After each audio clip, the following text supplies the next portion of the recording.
As much as I talk about ways that we can get along better and not have so many disconnects in our relationships, I also understand that sometimes we just need to hash it out. Sometimes you just need to argue your way through something because often you got to walk through the storm to enjoy the rainbow.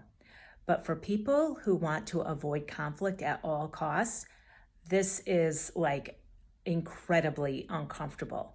And so it is something that they will just do whatever they need to do to not feel the energy between two people who aren't getting along or take part in a conflict or a disagreement or an argument that causes any type of discomfort.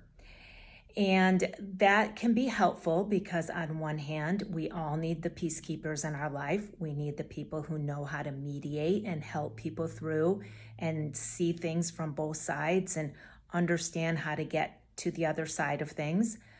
But sometimes that can go a little too far and it can turn into manipulating the situation or maybe even manipulating the people involved with the best of intentions. Of course, you're not doing it in a malicious way, but you're doing it because you just want to say whatever you can say to help people diffuse themselves and to stop being upset with somebody else.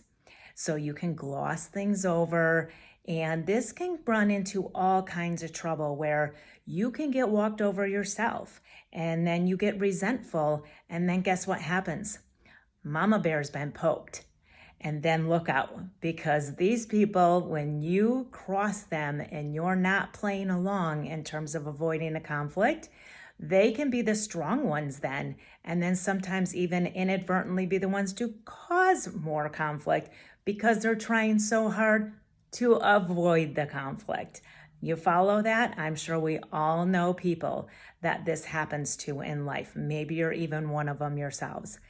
But sometimes there are people who, and I'm not going to say that anybody like purposely goes around looking for conflict, because I really don't think that many of us do that. And if we do, there's other reasons behind it that go further than just your personal process.